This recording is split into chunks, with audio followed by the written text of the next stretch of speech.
السلام علیکم ورحمۃ اللہ وبرکاتہ۔ سورہ البقرہ آیت نمبر 156۔ اعوذ باللہ السمیع العلیم من الشیطان الرجیم من ہمزہ ونفخہ ونفثہ۔ بسم اللہ الرحمن الرحیم۔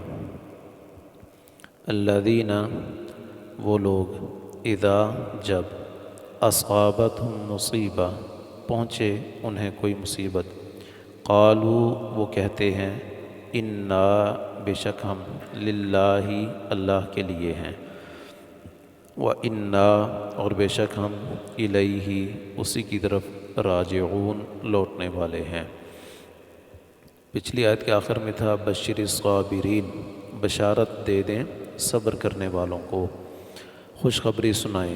وہ صبر کرنے والے کون سے ہیں؟ ان کی یہاں کچھ وضاحت کی گئی ہے کہ وہ لوگ ہیں اصل میں صبر کرنے والے، کہ جب بھی انہیں کوئی مصیبت پہنچے تو فوراً یہ کلمہ کہتے ہیں۔ تو اذا اصابت، جب بھی انہیں پہنچتی ہے کوئی مصیبت، اس کا مطلب ہے جب مصیبت پہنچے اسی وقت آدمی کو صبر کرنا چاہیے۔ ایسا نہیں ہے کہ پہلے خوب بے صبری کے کلمات کہہ لیے اور خوب واویلا کر لیا، چیخ و پکار، ماتم کر لیا، اور اس کے بعد کہا کہ ہمارا تو صبر ہی ہے۔ ایسا نہیں ہے، جب پریشانی اور تکلیف پہنچے اس وقت صبر کرنا۔ ایک خاتون، وہ کسی قبر کے پاس بیٹھی بہت رو رہی ہے، نبی صلی اللہ علیہ وسلم پاس سے گزرے تو اسے صبر کی تلقین کی، تو وہ خاتون کہنے لگی، تمہیں میرے جیسی مصیبت پہنچی نہیں ہے نا، اس لیے تم اس طرح کی باتیں کر رہے ہو۔ کسی نے بتایا کہ یہ تو رسول اللہ صلی اللہ علیہ وسلم تھے جو تمہیں سمجھا رہے تھے۔ اب وہ گھبرا گئی، پریشان ہوئی، آئی نبی صلی اللہ علیہ وسلم کے گھر میں، تو اس نے کہا میں نے آپ کو پہچانا نہیں تھا۔ تو فرمایا صبر وہ ہوتا ہے جو پریشانی اور تکلیف کے وقت کیا جائے۔ اب تم وہاں اتنا جو تم نے کہنا تھا کہلا لیا ہے، تو اب آ کر تم صبر کی بات کرتی ہو تو یہ صبر نہیں ہے۔ تو صبر مصیبت، جیسے ایک اور مقام پر کہا نا، الصبر عند الصدمۃ الاولیٰ، جیسے ہی صدمہ پہنچے اس وقت بندہ صبر کرے تو وہ ہے صبر اصل میں۔ تو جیسے ہی مصیبت پہنچے گی تو مصیبتن، کوئی بھی مصیبت چھوٹی ہو یا بڑی، ہمارے ہاں اس کلمے کو صرف اموات کے ساتھ خاص کر لیا گیا ہے، یہ درست نہیں ہے، بلکہ کوئی بھی مصیبت، کسی کے زخمی ہونے کی اطلاع ملتی ہے، کسی کے بیمار ہونے کی خبر ملتی ہے، کسی کا کوئی مالی نقصان ہو گیا ہے، کوئی چیز گم گئی ہے، چوری ہو گئی ہے، کسی بھی قسم کا کوئی نقصان ہوا ہے تو اس پر انا للہ و انا الیہ راجعون پڑھا جا سکتا ہے۔ لیکن اس بات کا ہمیں بہرحال اب خیال کرنا چاہیے کہ چونکہ یہ اموات کے ساتھ خاص ہے، اس لیے اگر ہم کسی بیمار پر انا للہ و انا الیہ راجعون پڑھیں گے اس کی بیماری کی تکلیف پر، تو اس کا غلط مطلب سمجھا جائے گا۔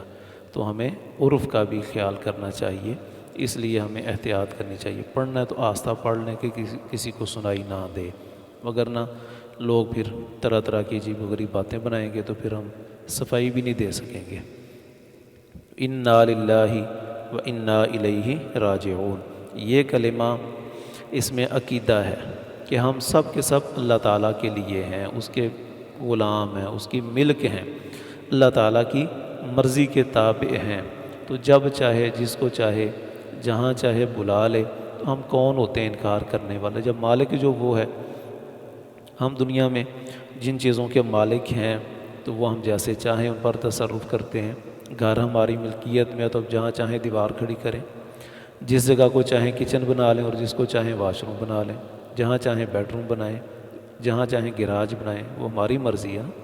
تو اسی طرح اللہ تعالیٰ بھی مالک ہے، وہ جس کو چاہے، جہاں چاہے، جب چاہے بلا لے۔ تو اس میں رونے والی کیا بات ہے؟ ہاں تکلیف ہوتی ہے، ایک جانے والا چلا گیا ہے، اس کا ایک ہمارے ساتھ تعلق تھا، اس تکلیف کا ہی مداوع کرنے کے لیے اور صبر کرنے کے لیے یہ کلمہ سکھایا گیا نا۔ جب یہ آدمی اس کے عقیدے کے مطابق، معنی مفہوم کے مطابق پڑھتا ہے تو یقیناً بڑی تسلی آتی ہے اور بڑا حوصلہ ہوتا ہے، ایک صبر آ جاتا ہے کہ جب ہم سارے ہی اس کے ہیں تو ایک چلا گیا تو پریشانی کیا ہے، تکلیف کیا ہے، اس میں کوئی افسوس والی بات نہیں ہے۔ کہتے ہیں جی نہایت افسوس کے ساتھ اعلان کیا جاتا ہے یہ بات غلط ہے۔ یہ کہنا چاہیے ہم نہایت تکلیف کے ساتھ، غم کے ساتھ، دکھ کے ساتھ اعلان کر رہے ہیں، یہ تو ٹھیک ہے۔ افسوس کس چیز کا ہے؟ افسوس نہیں کہنا چاہیے۔ تو انا للہ، ہم سب کے سب اللہ تعالیٰ کے لیے ہیں، وَإِنَّا إِلَيْهِ راجعون، اور بے شک ہم سب نے اسی کی طرف جانا ہے۔ تو سب نے جب جانا ہے، ہر کسی کی باری لگی ہوئی ہے، تو اس کی مرضی ہے، جس کو چاہے پہلے لے جائے، جس کو چاہے بعد میں لے جائے، کسی کو موقع دے دے اور نیکیاں کرنے کا، توبہ کرنے کا، کسی کو چاہے تو زندگی کے فتنوں سے بچانے کے لیے پہلے لے جائے۔ یہ تو اس کی حکمت ہے نا کہ یہ شخص زندہ رہے گا تو آگے اس کے ساتھ کیا حالات پیش آنے والے ہیں، تو اس نے اپنی حکمت کے تحت کسی کو فتنوں سے بچانے کے لیے، مزید آزمائشوں اور مصیبتوں سے بچانے کے لیے پہلے بلا لیے، کسی کو موقع دے دیا، ذرا توبہ کر لو بھائی اور نیکیاں کر لو۔ اولئک علیہم صلوات من ربہم ورحمہ، یہی ہیں وہ لوگ کہ جن پر عنایات ہیں ان کے رب کی طرف سے۔ صلات ان کی جمع صلوات، تو صلات جس طرح ہم نبی صلی اللہ علیہ وسلم پر صلات پڑھتے ہیں، جس طرح ہم انبیاء کرام جو باقی ہیں ان پر صلات کہتے ہیں، اللہم صلی علی فلان علی محمد اللہم صلی علی ابراہیم، اسی طرح اللہ تعالیٰ کی طرف سے بھی صلات ہوتی ہے۔ ان اللہ و ملائکتہ یصلون علی النبی، اللہ تعالیٰ بھی صلات بھیجتا ہے، تو نبی پر بھی صلات بھیجتا ہے، اور ایمان والوں کے لیے بھی صلوات ہیں، صلات ہے۔ اب وہ صلات کیا ہے؟ اللہ تعالیٰ کی طرف سے عنایات، لطف، اس کی مہربانیاں، اس کی شفقتیں، اس کے تحائف، اس کے انعامات، یہ سارے اس کے صلات میں شامل ہیں۔ ورحمتن، اور بڑی رحمت ہے ان لوگوں کے لیے۔ صبر جو کیا انہوں نے، اپنا سارا کچھ اللہ تعالیٰ کا ہونے کا یقین انہوں اپنے اندر پیدا کیا، اور اسی ایمان کا انہوں نے اظہار بھی کیا، تو کس قدر عظیم بات ہے کہ اس نے اپنا سارا کچھ اللہ کے حوالے کر دیا ہے، اپنا کچھ چھوڑا ہی نہیں۔ تو اللہ تعالیٰ بھی اس بندے پر خوش ہوئے ہیں کہ اس کو اتنا بڑا صدمہ پہنچا ہے اور اس نے یہ ساری میرے حوالے کر دی ہے بات، تو میں بھی اس کو اب نوازتا ہوں۔ فرمایا نبی صلی اللہ علیہ وسلم نے، جب تم میں سے کسی کا بیٹا فوت ہوتا ہے تو اللہ تعالیٰ فرشتوں سے پوچھتے ہیں، قبضتم صفیہ، تم نے اس کی پسندیدہ چیز جو ہے نا وہ اس سے چھین لی ہے؟ کہتے ہیں فرشتے، کہتے ہیں ہاں۔ اللہ تعالیٰ پوچھتے ہیں اس نے کیا کہا تھا؟ فرشتے کہتے ہیں اس نے اللہ تعالیٰ کی حمد بیان کی تھی اور انا للہ و انا الیہ راجعون کہا تھا۔ تو اللہ تعالیٰ کہتے ہیں گواہ ہو جاؤ، اس کا میں نے جنت میں گھر تعمیر کر دیا ہے۔